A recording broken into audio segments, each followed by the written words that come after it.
越講越過癮。周一余老師會同大家嚟講講猜情尋嘅由來，記住準時收睇啦。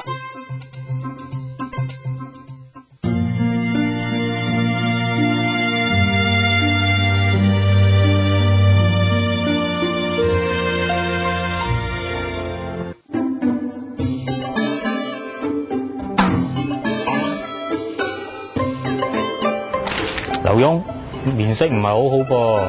係啊，啱啱先入完廠，到家陣身體仲未恢復晒。入廠咁嚴重啊？喂，顧住喎。入廠啦，而家有入醫院嘅意思。咁呢個詞啦，據講係源自巴士公司㗎。嗱，每日晚黑啦，啲巴士停工之後都會檢查下有冇問題嘅。如果係有小問題嘅話啦，就會即場搞掂。咁如果問題大咯，就會啦成架車送入廠去維修㗎。咁一旦要入廠嘅話啦，都係一啲比較嚴重嘅問題啊。咁對於人嘅身體亦都係一樣。如果唔係咩大問題嘅話啦，都唔會入醫院大修㗎。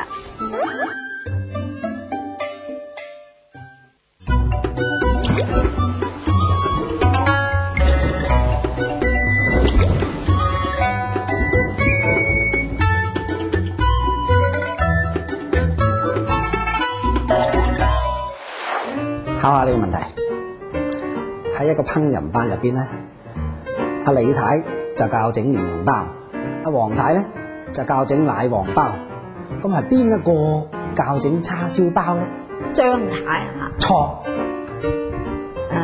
黃太唔係，葉太都唔啱，阿蘇咧，周師傅都唔係啫，咁係邊個啊？係青侵魔教叉燒包啊！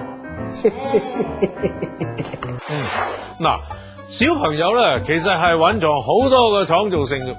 北方咁簡簡單單叫做石頭剪紙布咁嗰種玩法啊，廣府嘅小朋友咧就叫出好多種花樣嚟。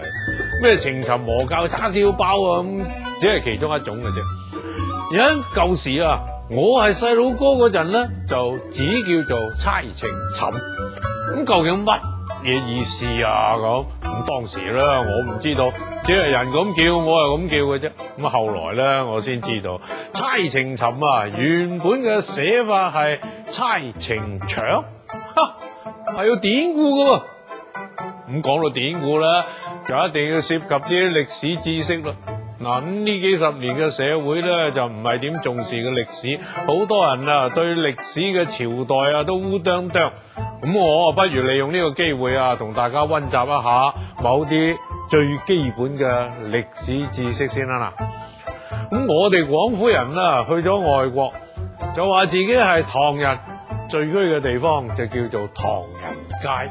咁翻鄉話就叫做翻唐山。咁究竟呢個唐係乜嘢嚟咧？咁唐啊係中國古代一個非常強盛嘅朝代，時間呢係喺公元嘅618年到907年，即係話唐朝係喺距離而家1100年前左右滅亡嘅。咁唐朝滅亡之後咧，咁國家就分裂啦，進入咗五代十國嘅時期。喺五代十國時期咧，嶺南呢邊啊有個國仔叫做南漢，咁呢個南漢咧建立喺公元嘅917年。南漢國嘅最後一個皇帝叫做劉長，係個有名嘅暴君。咁聽講啊，佢發明咗好多種酷刑嚟折磨人嘅，搞到啲老百姓啊都好憎佢嘅。咁通常咧，嗰啲暴君啊得唔到人民嘅支持，就會特別中意信啲太監。咁呢個劉長咧，亦都冇例外。咁佢最信任嘅太監咧，就叫做公程書。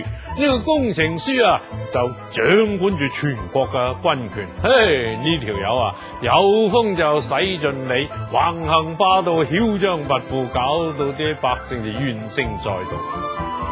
有咗劉長咁嘅皇帝同埋公程書咁嘅大臣啊，南漢國啊就梗係命仔唔長噶啦。咁公元嘅971年，宋太祖趙匡胤派兵南下咧，好快就捉咗劉長，殺咗公程書。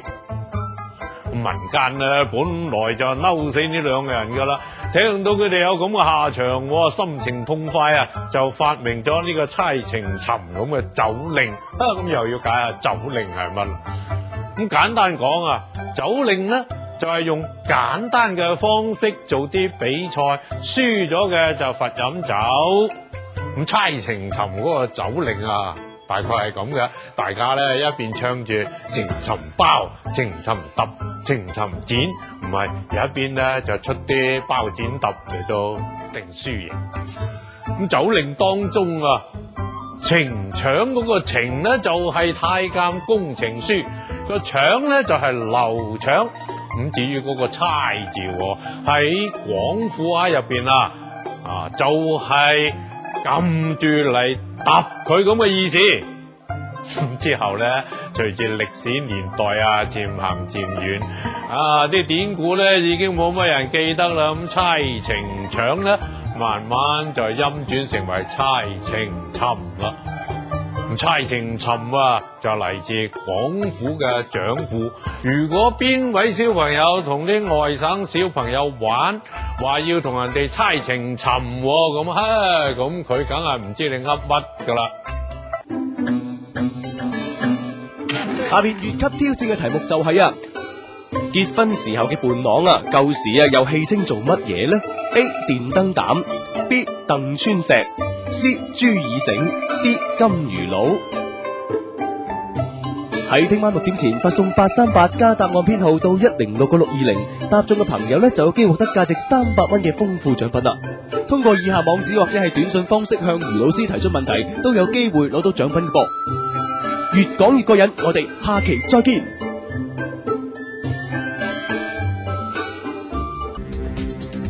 跟住落嚟。